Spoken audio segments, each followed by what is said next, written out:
Jadi kita mulakan dahulu kita punya majlis kita dengan surah Al-Fatihah. Okey, jadi saya akan teruskan kita punya taklimat pada pagi ini. Saya teruskan dengan program di ISE dulu ya. Okey, saya akan sharekan saya punya slide di sini. Jadi boleh saya teruskan?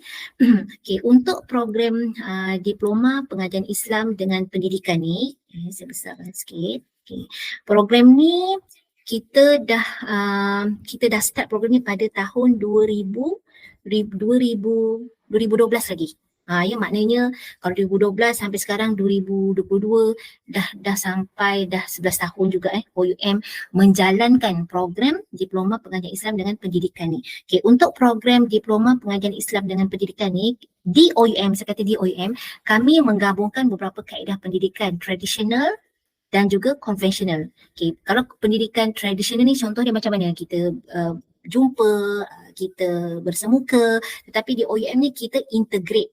Okay, kita integrate, kita bersemuka, tapi bersemuka kita ialah secara dalam talian, iaitu secara real time. Ya, jadi kalau boleh sebab lepas pandemik COVID-19, okay, kalau ada kata-kata yang skeptikal mengatakan kita belajar ni kita mesti berhadapan dengan guru. Kalau kita tak ada belajar dengan guru, ya kita akan sesat. Kita akan belajar dengan syaitan contohnya kan. Itu mungkin kita kata dulu ialah begitu sebab dulu kita tidak ada teknologi. Dulu memandangkan kita punya geografi kita, bentuk muka bumi kita yang amat sukar untuk diakses. Namun pada tahun 2020 sehinggalah pada hari ini kita punya pendidikan semakin berubah. Kaedah pengajaran kita, kaedah pencarian ilmu kita, kaedah penerimaan ilmu kita sudah berubah dan juga kita di OUM kita tambah baik. Betul, kita perlu lagi bersemuka, tetapi bersemuka yang bagaimana? Kita bersemuka melalui teknologi. Macam ni lah, macam saya dan juga anda sekarang ni kan. Ini maknanya kita bersemuka secara real time, secara depan-depan. Hanya kita tidak ada fizikal, tapi kita jumpa secara masa yang sama, waktu yang sama. Apa lagi? Walaupun anda berada di luar negara ke, tapi kita bersama-sama pada ketika ini. Okay? Dan program di ISE ni kita integrate antara tradisional, teknologi dan juga terkini.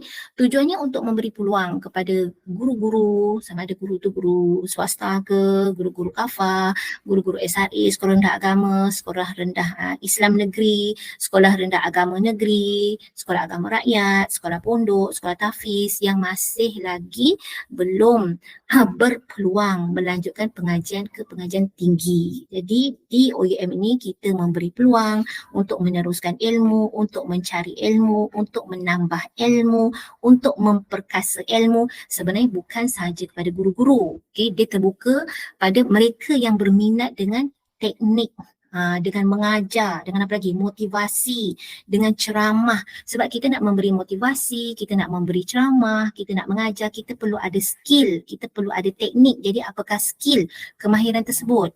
Jadi di sini, di OUM ni, kita memberi ilmu dan juga kita memberi skill. So kita integrate dua perkara. Okay. Dan untuk program di ISE ni, okay, kita memang dah bermula pengambilan di OUM ni ada 3, iaitu pada semester Januari, semester Mei dan juga semester September. Okay, kalau anda pergi ke mana-mana universiti, sebagai contohnya universiti awam ataupun di universiti swasta, kalau di universiti swasta kita ada 3 semester. Contohnya anda nak pergi KUIS ke, anda nak pergi Unita ke, nak pergi Taylor ke, nak pergi HEP ke, saya beri beberapa nama contoh. Majoriti college universiti swasta dia ada 3 semester. Bezanya ialah 3 semester tu 2 semester panjang, 1 semester pendek. Kalau 1 semester pendek tu anda akan belajar dalam 7 minggu macam tu. Okay, tapi di OUM kita ada 3 semester dan semua semester kita ialah semester panjang. Kita tak ada semester pendek. Maksudnya 1 semester 4 bulan, second semester 4 bulan, semester yang ketiga pun 4 bulan. Jadi kita akan, nak kata apa, di OUM ni kita menerapkan, kita menggalakkan pembelajaran itu secara relax, tidak terkejar-kejar dan ilmu itu pun masuk dengan ikut flow dia. Ya. Dan pengajaran di OUM ni setakat ini, bermula pandemik 2020 sehingga hari ini, mod pembelajaran kita ni maknanya macam mana cara kita belajar, macam mana kita berinteraksi. Setakat ini mod pembelajaran kita ialah online dalam talian. Dan di OUM ni mod pembelajaran ni ialah semua part time, tidak ada full time. Kalau nak kata apa suri rumah contohnya kan, dia sambung di OUM, mod dia pun akan mod separuh masa. Maknanya kelas dia hanya ada pada ujung minggu ataupun kelas dia akan ada pada waktu orang lepas habis kerja, pada waktu malam contohnya, ataupun dia mula daripada lepas maghrib pukul 8 sehinggalah pukul 10. Dia 8 hingga 10 tu kelas akan bermula pada waktu itu. Okey, ataupun pada hari Sabtu dan juga pada hari Ahad. Kerana mod pembelajaran kita ialah separuh masa dan juga dalam talian. Kalau mod pembelajaran sepenuh masa, ialah kita kena ada daripada pukul 8 pagi hingga pukul 5 petang ataupun pada pukul 9 pagi hingga pukul 6 petang. Itu kalau sepenuh masa. Separuh masa ini ialah dia fleksibel dan dia nak kata apa, dia memudahkan kita bekerja pada masa sama kita belajar. Ya. Dan tempoh pengajian untuk di ISE ini ialah selama 3 tahun 4 bulan ataupun 10 semester.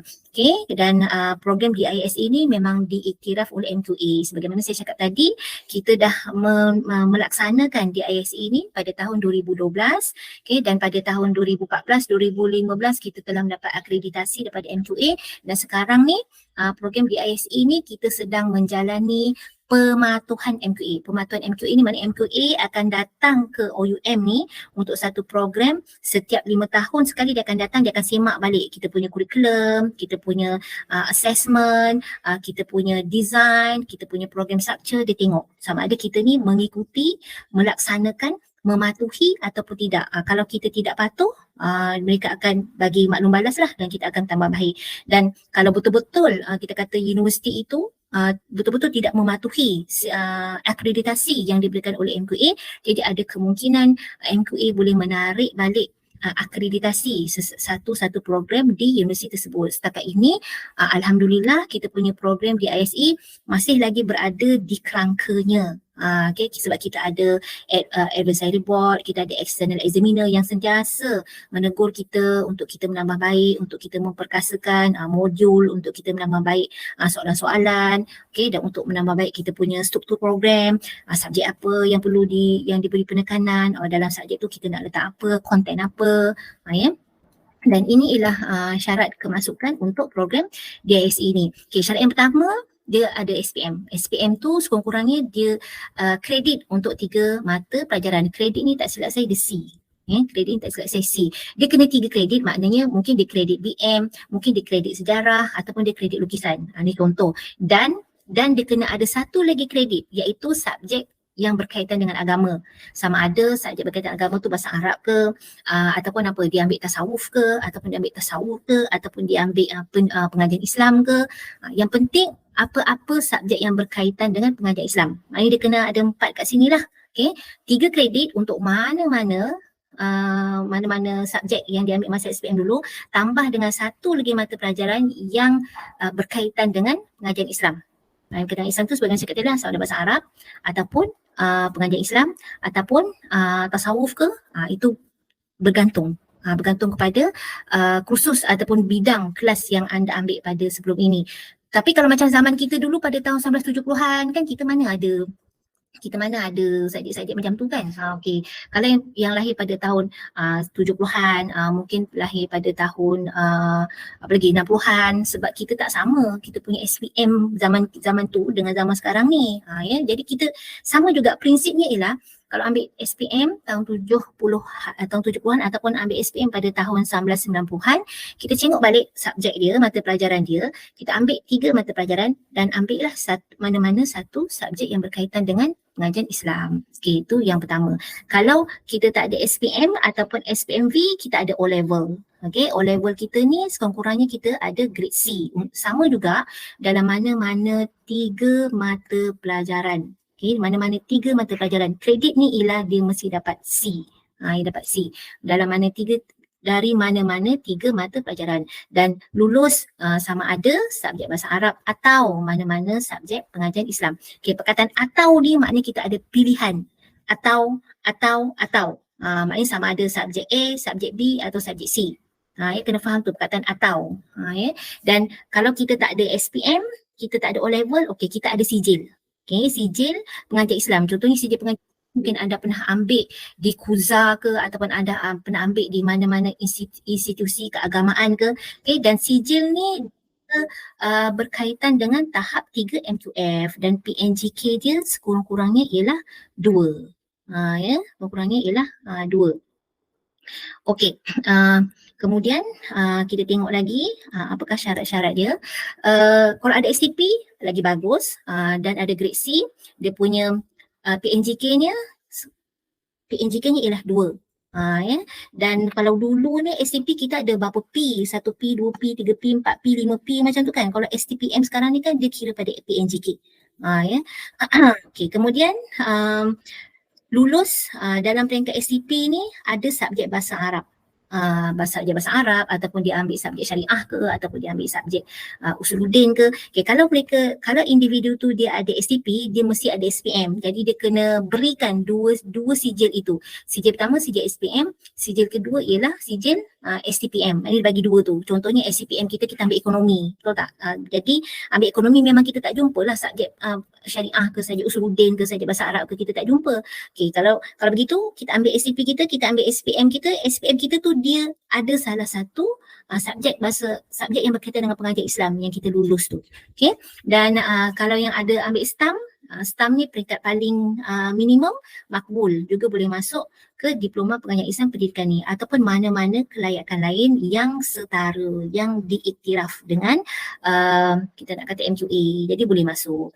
Okay, untuk syarat kemasukan FLA ni, okay, untuk makluman, FLA untuk diploma kita tidak ada buat masa ni sebab kita masih lagi menunggu kelulusan daripada MQA. Sebelum ini pada tahun 2020, 2021, 2022 ya kita ada FLA. Tapi bermula 2023 MQA dia restructure balik untuk APEL semua ni, yang mana MQA dia ambil alih. Jadi nak minta mana-mana universiti melalui APEL perlu melalui MQA. Isi borang isi di MQA. Jadi MQA akan channel budak ni minta universiti mana. Buat masa ni FLA untuk program diploma pengajian Islam pendidikan di OUM kita masih lagi menunggu kelulusan. Kita masih lagi menunggu kelulusan. Jadi untuk FLA ni buat masa ni dia KIV dulu. Okay, ini saya bagi tahu tadi tentang struktur program. Kalau masuk di OUM, inilah subjek-subjek yang kita akan belajar di OUM. Okay, kalau kita tengok kat sini, subjek MPU, subjek wajib ni memang subjek daripada syarat MQA. Kalau subjek MPU ni ialah subjek MQA. Memang MQA anda pergilah mana-mana, universiti ke apa, subjek MPU ni memang ada, mesti ada. Memang tak boleh, memang ada, memang kena ambil. Okay, kalau subjek universiti ni, maknanya universiti tu dia bekalkan, dia berikan nilai tambah kepada pelajar-pelajar dia untuk nak kata memperkasakan kemahiran dia. Okay, kalau macam ni dia memperkasakan pengurusan, introductory management, ini ialah pengurusan. Okay, kemahiran belajar jarak jauh ialah kita dah masuk OUM. OUM ni memang kita semua dalam talian. Lepas tu kita pun tak semestinya nak datang bersemuka. Kita nak bersemuka secara fizikal, tapi tak adalah dibiarkan kita termangu-mangu macam tu. Jadi kita bagi satu kursus, satu mata pelajaran macam mana nak menguasai kemahiran belajar PJJ ni, jarak jauh. Okay. Dan subjek wajib universiti ni ialah etika profesional. Sebenarnya kalau kita dah bekerja, memang kita dah bekerja lah. Jadi apa etika kita sebagai seorang profesional? Contohnya etika kita sebagai seorang guru, etika kita sebagai seorang ketua, etika kita sebagai nak kata seorang guru disiplin, etika kita sebagai seorang pegawai bomba. Jadi melalui subjek etika profesional inilah ditekankan macam mana, bagaimana nak buat apa kalau ada situasi apa yang kita perlu laluinya. Dan subjek keras untuk program DISE ni, kalau nampak ni kan subjek kerasnya ada banyak, kita pecah kepada 3. Okay, kita ada subjek usuluddin, kita ada subjek syariah dan juga kita ada subjek berkaitan dengan pendidikan. Sebab diploma pengajian Islam dengan pendidikan. Bila kata dengan pendidikan, kita kena ada content knowledge berkaitan dengan pendidikan. Okay, kalau content berkaitan pendidikan, contohnya apa ni? Kaedah pengajaran pendidikan Islam. So bila kita nak mengajar budak-budak subjek pengajar Islam, apa tekniknya, apa kaedahnya? Bila kita belajar tentang pendidikan, sebagai orang Islam, umat Islam, masyarakat Islam, kita mesti tahu bagaimana sejarah pendidikan Islam itu bermula. Okey, adakah dari zaman Nabi Muhammad ataupun sebelum zaman Nabi Muhammad ataupun selepas kita dijajah oleh British, selepas British itu keluar, ataupun waktu Jepun macam mana, ataupun pada waktu zaman Kesultanan Melaka dulu bagaimana. Jadi sejarah itu kita perlu tahu untuk pendidikan Islam. Jadi inilah subjek-subjek pendidikan, sosiologi falsafah pendidikan Malaysia. Kita kena tahu jugalah tentang falsafah pendidikan Islam, falsafah pendidikan kebangsaan. Dah kita duduk Malaysia, kita kenalah kuasai falsafah pendidikan di Malaysia ni. Okey, kemudian kita tengok apa subjek-subjek berkaitan dengan pendidikan, psikologi pendidikan. Kita kan cikgu. Kalau bukan cikgu pun anda nurse ke, anda jururawat ke, anda nak kata apa, anda nak kata apa, penceramah ke, anda sebagai seorang motivator ke, kita kena ada ilmu tentang psikologi sebab kita nak tarik audiens tu, kita nak tarik murid kita. Jadi cara kita nak menarik audiens murid kita, kita kena ada psikologi tu. Kalau budak yang jenis macam ni nak psycho dia macam mana, kalau budak jenis B nak psycho macam mana. Kalau kita nak bagi ceramah, kita tengoklah nak berceramah dekat masjid tak boleh sama dengan ceramah kita dengan budak sekolah rendah. Jadi tekniknya kena berbeza. Psikologi budak sekolah rendah dengan psikologi orang yang dengar ceramah di masjid tak sama. Jadi psikologi itulah yang kita perlu dapatkan. How? Tu kalau nak tahu tu dalam subjek psikologi pendidikan. Okay? Kemudian apa lagi subjek berkaitan pendidikan? Contoh teknologi maklumat dalam pendidikan. Yang ni kita nak tengok integrasi. Kita ada teknologi maklumat, kita ada education. Macam mana kita integrate dua benda ni supaya pendidikan itu boleh sampai lagi dengan lebih berkesan kepada anak murid kita. Kemudian dalam pendidikan ni nak tak nak pengajian Islam dia ada bahasa Arab. Mereka yang nak menguasai pengajian Islam, dia nak tak nak dia perlu tahu serba sedikit tentang bahasa Arab. Sebab nanti bila kita pergi sekolah ke, bila kita jumpa pelancong ke, bila kita macam sekarang ni kan kita ada macam-macam penduduk dekat Malaysia ni. Kita bukan ada orang Indon, kita ada orang Bangla, kita pun ada orang Arab. Jadi orang Arab tu at least kita faham lah satu dua word yang mereka bercakap pada kita. Jadi kemahiran pengajaran bahasa Arab ni dia akan mendedahkan kepada kita macam mana kita nak mengajar bahasa ni.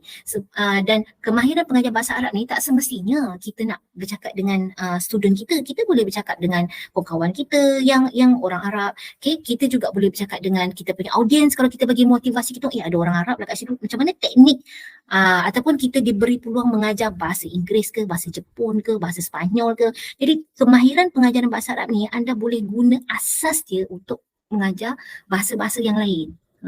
Dan dalam pendidikan ni kita ada assessment, ukur dan nilai dalam pendidikan, dan yang paling penting syarat untuk di ISE ni ialah praktikum. Praktikum ni anda perlu menjalani latihan praktikum di sekolah. Di sekolah, sama di sekolah kafar ke, sekolah SRA ke, nak pusat tahfiz ke, sekolah pondok ke, pusat tuition tak ada.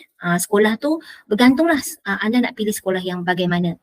Apalagi kalau misalnya kata anda tak ada sekolah tapi anda mengajar di institusi. Institusi contohnya macam di college ke, anda mengajar di college profesional ke, boleh juga laksanakan praktikum di tempat tersebut. Itu yang berkaitan dengan pendidikan. Kalau subjek berkaitan dengan usuluddin ni akidah, apalagi usuluddin, ulum Quran, Bukhari, Muslim, apalagi sirah, tasawuf, ni subjek-subjek berkaitan dengan usuluddin. Kalau berkaitan dengan syariah ialah fiqh ibadat, fiqh muamalat, fiqh munakahat, fiqh jinayat, pengenalan usul fiqh. Ini berkaitan dengan fiqh. Jadi di OUM ni kita design pengajian Islam, dia merangkumi syariah dan juga usuluddin. Syariah dan juga usuluddin. Jadi kita mantapkan pengetahuan pengajian Islam untuk kita nak berhadapan dengan pendidikan di mana-mana saja. Dia beza kalau kita ambil diploma pendidikan bracket pengajian Islam, anda akan banyak diajar tentang pendidikan dulu. 70% anda diajar tentang education. Kemudian 30% barulah pengajian Islam. Ajarlah beberapa subjek pengajian Islam. Contohnya akhlak ke, akidah ke, jawi ke, usul fiqh ke, dia macam tu. Tapi kalau kita ambil diploma pengajian, ni diploma pengajian Islam dengan pendidikan, maknanya kita ditekankan pengajian Islam itu sebagai basic, sebagai asas kepada pengajaran kita. Okay, setakat ni pengajian Islam ni dia punya basic dia memang 3 yang besar. Syariah, usuluddin, pendidikan. Ya, jadi macam mana kita nak menguasai, nak menjaga dia holistik tu, at least kita faham, boleh jawab. Okey, dan seterusnya kita tengok lagi. Okey, ini ialah FLC. Kalau tadi FLA ni saya bagi tahu dah HIV, sebab FLA itulah nak masuk OUM guna FLA. Ya, sekarang ni kita dah masuk OUM dan kita nak transfer kredit. Contohnya, saya pernah lah ambil dulu sijil. Saya pernah ambil sijil, contohnya sijil akidah di nak kata apa? Di mana-mana lah saya pernah ambil sijil tu selama setahun. Jadi boleh tak saya transfer kredit? Jadi jawapannya boleh. Macam mana? Ini transfer kredit melalui FLC. FLC ialah kredit. Macam mana kita nak transfer kredit subjek kita melalui pengalaman. FLC ni melalui pengalaman ataupun pengajian terdahulu. Yang ni kita boleh dapat pengecualian kredit sampai 30%. Jadi dia jimat. Contohnya kalau kita 3 tahun 3 tahun satu semester kan, mungkin kita boleh jimat dalam satu semester. So dia jadi pendek lah, jadi 3 tahun. Tapi tengok juga subjek yang sesuai untuk ditransfer kredit. Jangan boleh anggap, oh saya dah ambil ni, saya boleh transfer. Tak, dia bukan semudah itu. Kita kena tengok juga sijil ataupun training-training yang pernah anda hadiri ataupun anda memang mengajar kat sekolah subjek tu selama 20 tahun contohnya. Saya nak minta transfer kredit sebab saya dah memang mengajar subjek akidah ni, saya dah mengajar subjek sirah ni contohnya. So boleh tak saya minta transfer kredit? Boleh, tapi anda kena buktikan pengalaman 20 tahun tersebut. Ya, jangan mohon nak transfer tapi bagi satu dokumen. Tu memang tak cukup syarat lah. Kena tunjuklah 20 tahun tu. Apa pengalaman saya mengajar subjek sirah ni. Mungkin anda bagikan, okey inilah kursusnya, inilah RPH-nya, inilah proforma dia. Kemudian saya pun pernah bagi ceramah tentang sirah. Ini topik-topiknya. Macam tu. Okey, kemudian buktikan. Inilah jadual saya mengajar di surau, saya mengajar di masjid. Minggu pertama topik sirah Nabi, topik kedua sirah Nabi di Mekah, topik ketiga sirah Nabi di Madinah, topik tiga. Macam tu lah dia kena buktikan begitu. Jadi kalau bukti itu lengkap, maka anda tak perlulah ambil subjek sirah di sini. Macam kan ada sirah tarbawiyah kan. Jadi tak perlulah ambil subjek sirah tersebut dan dia akan memendekkan dan juga mengurangkan subjek yang anda akan ambil. Kalau kita ada 3 tahun, kita boleh jadi 2.7 tahun, 2.5 tahun. Ini paling minima. Paling minima. Tak adalah sampai tempoh 2 tahun. Ya. Okey. Dan yang ini dia terbuka kepada semua pelajar. Pelajar di OUM untuk bukan saja untuk subjek di ISE ni, dia mana-mana subjek dia open, dia terbuka. Kalau dia nak transfer kredit melalui pengalaman, okey, dibenarkan. Dibenarkan. Okey. Kemudian kita cerita pasal praktikum. Okey, praktikum ni maknanya kita perlu menjalani praktikum di mana-mana institusi yang bersesuaian dengan kehendak M2A. Kalau dahulu kita ada mod 1. Mod 1 ni berlaku apabila pandemik COVID tapi bila pandemik COVID dah habis, M2A pun kata okey kita tak perlu lagi buat mod 1 ni, kita terus pergi yang umum. Okey, sama ada pengalaman mengajar ke ataupun tak ada pengalaman mengajar ke, kita perlu menjalani praktikum. Sama ada yang buat 9 minggu, ada buat 10 minggu, ada yang buat sampai 16 minggu. Dia bergantung kepada sekolah tersebut. Sebab guru-guru di IISE ni dia sangat unik. Kafa A dia kena ada kat sekolah tu 4 jam. Kafa B kena ada kat sekolah tu 6 jam. SRA ni kena berada di sekolah 5 jam. Jadi waktu tu berbeza-beza. Sebab tu saya letak kat sini anggarannya dalam 10 minggu hingga 16 minggu. Ini hanya anggaran. Dan tak semestinya dia termasuk kat sini. Ada yang lebih kurang lagi. Ada yang dapat 9 minggu. Okay, ada yang dapat 8 minggu. Ada yang dapat juga 7 minggu. Dia bergantung pada sekolah tu. Yang penting dia mencukupi 240 jam. Ini untuk praktikum.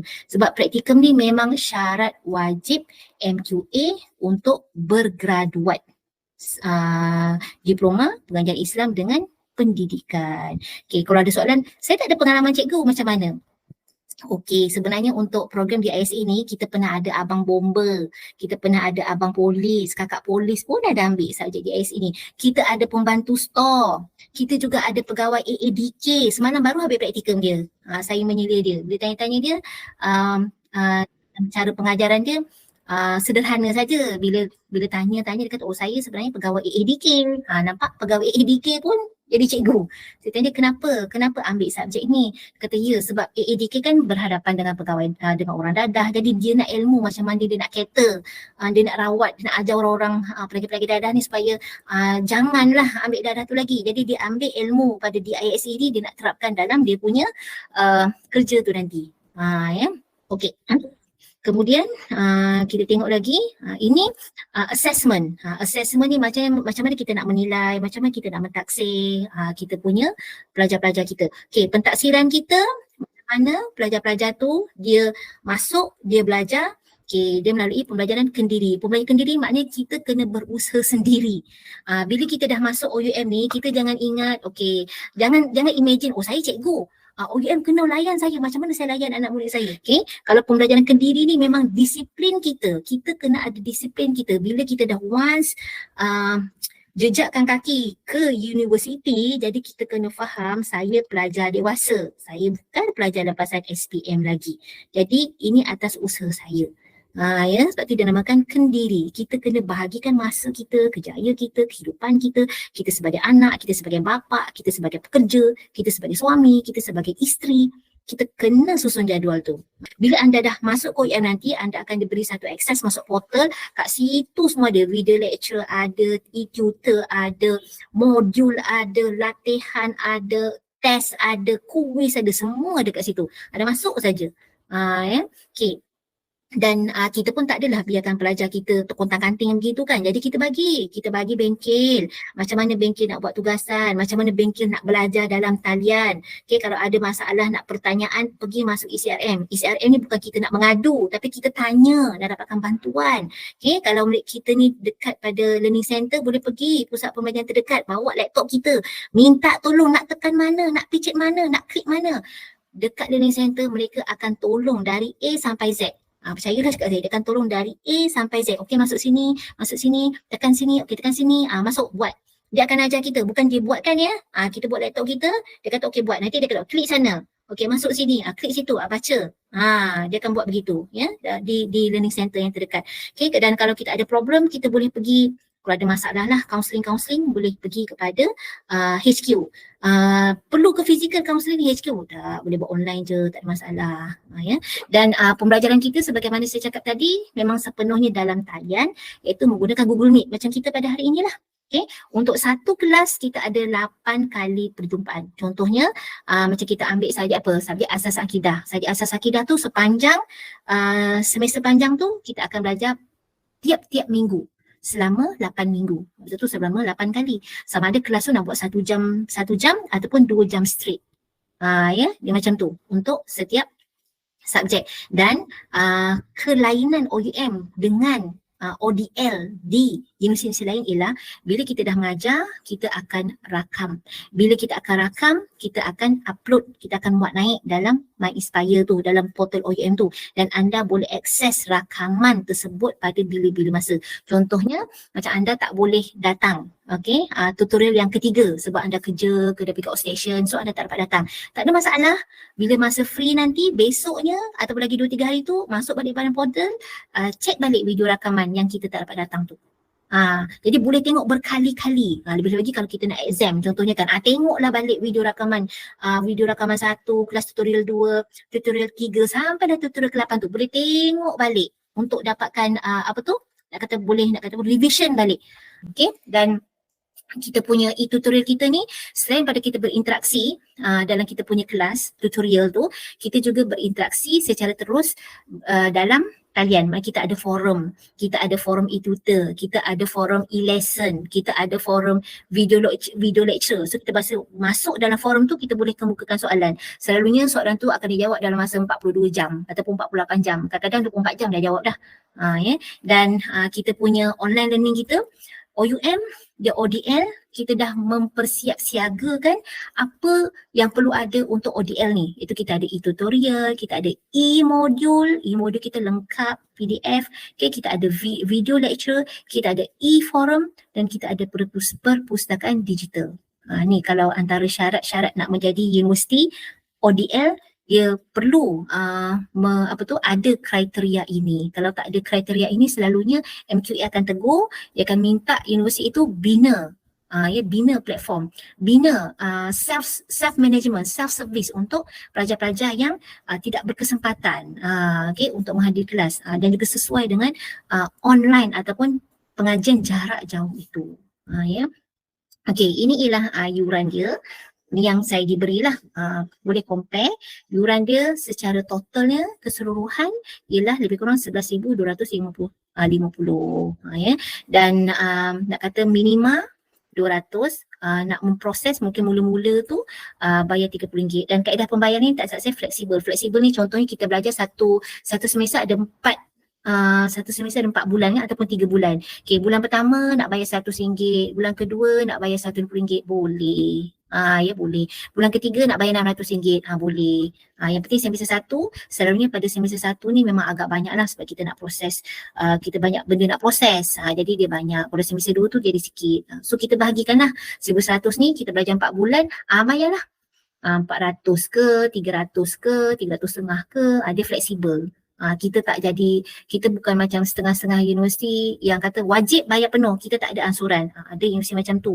Kita fleksibel sebab kita faham, kita bekerja dan kita pun buat pinjaman kereta pun kita bayar bulanan kan, buat pinjaman rumah pun kita bayar bulanan. So di OUM ni nak bayar fees pun, yuran pun kita fleksibel. Bayarlah ikut bulanan, boleh buat pinjaman KBSP ataupun nak buat PTPTN ni saya tak pasti sebab kita bekerja. Okay, so harapan untuk kursus program di ISA ini kita nak melahirkan pelajar yang boleh menjadi pendidik, bukan sahaja yang mempunyai profesional, nilai profesional yang tinggi. Kita nak quality, walaupun kita nak quantity tapi kita nak quality, bagaimana anda satu hari nanti, dan nak menjadi pendidik ni tak semestinya kita nak jadi guru sekolah agama ke, kafah ke, tadika ke, taska ke, tabika ke, tapi mana-mana individu yang sebagai cakap tadi, anda nak bagi talk dekat luar, anda nak bagi penceramah, anda nak menjadi mutawif nak menjadi orang nak mengajar orang pergi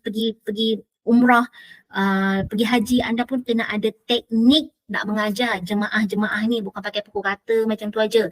Jemaah lagi mencabar umur yang bagaimana, jadi psikologi jemaah haji ni bagaimana, ya umur 40-an, umur 30-an, umur 60-an, umur 70-an. Jadi teknik-teknik ilmu tersebut kita perlu kuasai. Jadi kalau mana-mana individu yang berminat nak melengkapkan diri mereka dengan pengetahuan, dengan ilmu, dengan kemahiran pendidikan Islam yang terkini untuk memajukan diri, nak kata apa, untuk masa depan akan datang, untuk peningkatan kerjaya, jadi bolehlah mengambil diploma pengajian Islam dengan pendidikan ini. Jadi kalau ada apa-apa persoalan nak tanya tentang mungkin saya tak sempat nak terangkat ke sini ke, ataupun ada soalan-soalan lain ke, boleh hubungi saya. Itu nombor office saya tu, direct line saya, dan juga boleh email saya. Email saya selalunya dalam sehari 2 hari saya akan jawab lah. Kalau saya tengok waktu tu saya akan terjawab, tapi paling lama tu dalam masa 1 hari ataupun 2 hari. Ini daripada marketing sendiri. Kalau kita belajar online, kita akan dapat diskaun 5%. Kalau dia kata diskaun istimewa 200 masa mendaftar ni boleh tanya pada pihak marketing ni orang marketing yang pakar.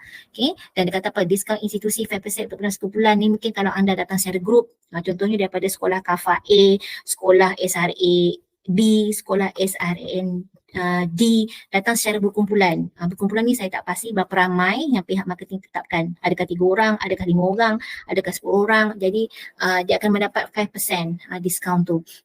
Kalau yang ni saya tak pasti diskaun keluarga. RM 200 orang. Mungkin kalau kita ataupun anak kita pun nak sambung belajar juga di OUM, kita mungkin akan dapat diskaun 200 untuk mungkin satu orang anak. Dan ini insentif tunai 300 apabila kita ajak kawan kita ataupun kita ajak sepupu kita ajak saudara mara kita daftar di OUM, maka anda pun akan dapat 300 ni. Maknanya kita bayar dia sebagai petolong kami tolong. Kita bagilah insentif, kita berilah penghargaan kerana dia memarketkan kita punya program. Yang ni ialah alumni. Alumni ni maksud dia kalau anda nak masuk sini, rupa-rupanya kita punya nampak kan pasangan. Rupa-rupanya pasangan kita, suami kita memang belajar di OUM dah habis. Kan kita pula giliran nak belajar di OUM. So dia dapatlah diskaun sebagai alumni. Itu dia. So ada apa-apa soalan untuk DISA ni? Boleh kemukakan soalan. Ya, Mak Marzuki nak tanya apa tu? Pelajar boleh berjumpa? Boleh. Datang saja ke OUM HQ. Datang saja. Kalau waktu tu saya ada, boleh lah. Tak ada masalah. Maknanya saya tak ada mesyuarat, saya tak ada training, ada. Boleh datang. Datang ke Kelana Jaya. Satu lagi, Prof. Ini saya tahu untuk subjek yang semester yang pertama yang saya dapat adalah asas akidah. Asas akidah tu setiap subjek tu ada buku dia ke ataupun macam mana? Dia ada modul. Ada dia modul. Tak ada buku lah. Modul tu ada 10 topik. Modul tu dia macam buku teks. Oh. Okey, so saya bagi mungkin saya share sikit sajalah kot. Okey, untuk Ahmad Marzuki kan. Okey, once nanti bila dah masuk OUM nanti kita akan diberi portal kita dah bentuk macam ni, tapi portal pelajar lah. Okey, yang ni dia akan bagi macam ni lah. Contohnya nak ambil asas akidah kan. Okey, asas akidah. Okey, ni asas akidah, ini portal dia. Kat sini lah kita akan diberi. Ini dia. Ni kita akan diberi modul tu. Inilah modul dia. Baik. Dia bukannya modul-modul yang macam kita printed ke ataupun yang buruk-buruk kita ambil pada senior ke, tak ada. Ni semua dia bagi ni. Nampak ni? Dia memang lengkap ni. Maknanya semua subjek kita, semua mata pelajaran kita, semua ada modul. Kecuali praktikum lah. Praktikum dia panggil praktikum guide. Ya. Ni kalau belajar di IPTA ni, kita belajar dengan pensyarah lain, dia pun tak bagi modulnya, kau pandailah cari buku kau sendiri, lepas tu periksa kita wujudlah mana-mana kita pergi tu. Itu pengalaman saya lah waktu saya belajar dulu. Okay, itu secara umumnya kalau nak tahu tentang konten. So saya cakap tadi di sini lah konten-konten dalam pengajian Islam dengan pendidikan di OUM. Saya cerita tentang di OUM. Nampak tak semua kat sini? Kuis ada kat sini. Kau tengok sini kan ada kuis. Kat sini kita ada e-lesson, subjek-subjek dia. Kat sini kita ada aktiviti. Nampak ni semua kita dah ada. Lepas tu kita ada ni kita nak masuk kelas. Ini ada sampel. Lagi apa? Even video pun ada kat sini. Semua kita lengkapkan kat sini. Okay, jadi moga membantulah Marzuki. Untuk untuk ini ini kalau siapa-siapa yang nak masuk untuk September ni ada promotion dia, ada 5% promotion sebab kita online. Ini special rebate lah. Kalau dah register dinyatakan ni lagi pun dapat 200. Okay, kemudian ni pun sama enrollment. Ni macam mana nak register? Okay, kalau macam nak register ni, masuk dekat OUM punya website. Okay, pergi dekat sini ni, pergi dekat sini. Nanti akan kita terus isi form, isi borang. Okay, dah terus kita dapat surat. Kalau nak walk in boleh. Okay, nak pergi kat entry requirement boleh. Dia boleh ni. Dia ada 3 step ni. Ya, kalau betul-betul complete, bila kita dah bayar ni, okay, complete lah registration. Okay, ini learning center terdekat. Carilah learning center terdekat dengan anda, mana-mana. Kalau di selatan, utara, okay, ini di Pantai Timur, ini di Lembah Kelang, ini di selatan, ini di Sarawak dan juga ini Sabah. Kita ada banyak learning center. Carilah yang mana terdekat dengan anda. Kok tiba-tiba kan kita belajar dekat utara. Tapi saya kena pergi ke Sabah lah, Zah, pergi Sabah. Macam mana ni? Tak apa, pergi learning center yang terdekat dengan kat Sabah ni untuk bantu kita. Dan kita ambil final pun, kita ambil final online ya. Jadi tak ada masalah. Kita dekat Pantai Timur, tiba-tiba saya kena outstation lah nak menjaga mutawif ni. Kena pergi Arab Saudi. Ambillah exam kat Arab Saudi sana. Tak perlu nak datang ke OUM. Sebab exam kita ialah exam online. Ya, nak kata flexibility kita tu. Okay, ini main campus kita. Kalau nak datang jumpa saya, boleh datang ke sini, email saya ke ataupun call nombor office saya tu. Call saya cakap, saya nak datang sekian bulan. Kalau waktu tu saya free, saya tunggu. Okay, ini main campus, nombor phone dia, nak WhatsApp ke, nak email ke, boleh, tak ada masalah. Okay, ini ialah OUM tu sendiri. Okay, jadi, Anis nak tanya apa Anis? Assalamualaikum warahmatullahi wabarakatuh, Prof. Ya, saya nak minta Prof jelaskan semula tentang FPLA tu. Yang FPLA FLA setakat ini kita tak ada sebab kita menunggu syarat daripada MQA. FLA ialah admit nak masuk ke OUM menggunakan FLA. Maknanya kita tak ada syarat ni. Kita tak ada SPM, kita tak ada O-level, kita tak ada sijil. Kita cuma ada contohnya kita ada PMR saja ataupun kita ada SRP saja. Tapi kita ada pengalaman mengajar guru kafar selama 15 tahun. Itu baru kita minta melalui FLA. Okey, masalahnya untuk FLA sekarang ini tak ada. Dia KIV.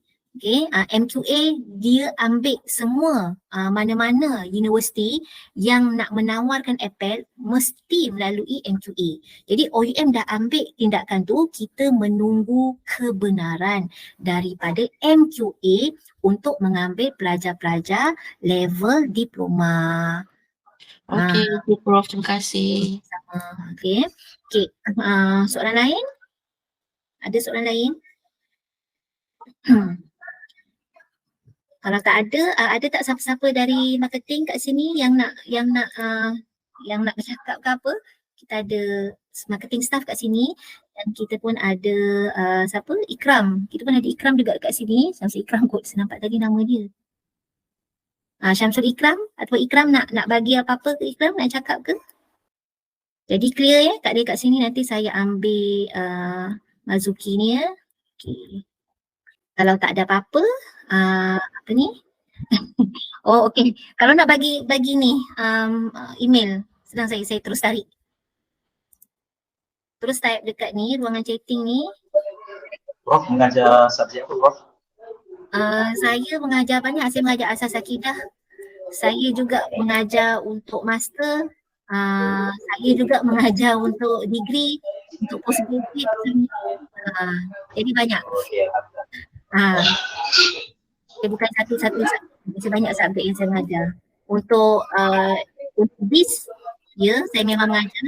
Untuk bachelor pengajar Islam, saya pun mengajar. Untuk master pengajar Islam, saya pun mengajar. Untuk postgraduate pengajar Islam pun saya mengajar. Kalau register semester September ni, nanti semester September akan jumpa saya untuk kelas ADSE 1103 dan jumpa saya lagi nanti waktu praktikum. Jadi kan jumpa saya lagi. Ya. Dan satu lagi keunikan di OUM ni kan, janganlah kita kecil hati macam belajar OUM saja. Dia gini tau, di OUM anda akan belajar dengan semua lecturer di seluruh Malaysia ni. Senang cerita macam tu lah. Okay, lecturer di OUM ni kita bukan ada yang internal lecturer macam saya. Ada lecturer UM. Lecturer UM mengajar di OUM, lecturer UPSI, lecturer UKM, lecturer USIM daripada IPG, daripada UTN, daripada UUM. Mana kau nak cari tu? Satu universiti kau boleh jumpa semua. Kalau kat UKM kau belajar lecturer UKM aja. Kau tak jumpa lain. Kau akan belajar gaya UKM saja. Di OUM ni macam-macam gaya kita tengok. Kalau lecturer UM, gaya dia, penyampaian dia, ilmu dia macam mana. Okey, kalau kita belajar dengan orang UPSI, tengok lecturer UPSI mengajar macam mana. Okey, lepas tu kita mengajar kita pula lecturer UKM, tengok gaya UKM dia macam mana. Jadi kita punya kaedah ni variety tau. Yang bagus ialah kita dapat daripada pelbagai guru. Kita tak adalah tak masuk satu guru, jadi kita tahu yang tu je. Ya, kalau Imam Syafi'i pun daripada Palestin dia pergi ke Madinah, dia pergi ke Mekah tu untuk dapatkan ilmu tu sebab dia nak macam mana kepelbagaian tu. Jadi kita ni kalau ada orang memperlekehkan kita cakap dia balik. Aku dekat OUM aku belajar dengan semua universiti. Kau ada. Kita nak tanya balik, kau ada tak? Aku ada. Kau ada dekat UM kan? Aku pun belajar dari lecturer UM juga. Dekat OUM ada lecturer UM. Apa ada UKM? Kau dekat UKM kau dia tak belajar dengan lecturer UM. Macam itulah. Kalau dia sibuk, kau ni tak bagus. Satu je, kat mana kita belajar, okay, di mana kita dapat ilmu. Universiti tu bukanlah satu penentu kita ni nak bagus ke tak bagus. Tapi macam mana kita mengaplikasikan ilmu tu dalam kehidupan kita. Sehebat mana universiti kita belajar tapi kita tak pandai mengaplikasikan ilmu yang kita belajar di universiti hebat tersebut, kita tak ada apa pun. Kita belajar kat Harvard contohnya, universiti gah, tapi sampai kat kita kau langsung tak gah macam tu. So buat apa? Kan? Baiklah kita bila orang kata universiti ABC, universiti apa tu? Aku tak pernah dengar pun. Tapi dia tengok kita, macam mana kita punya penampilan, kita punya profesional, kita punya knowledge. Tengah-tengah macam, bagus yang kau. Itu yang kita nak tu. Ya, gitu. Jadi tak kisahlah di mana kita belajar, memang sijil dan sekeping kertas, tapi bagaimana kita mengaplikasikan ilmu tersebut. Dah jadi ceramah motivasi pula saya. Ya, macam ni lah saya, masuk kelas saya macam ni lah. Okay.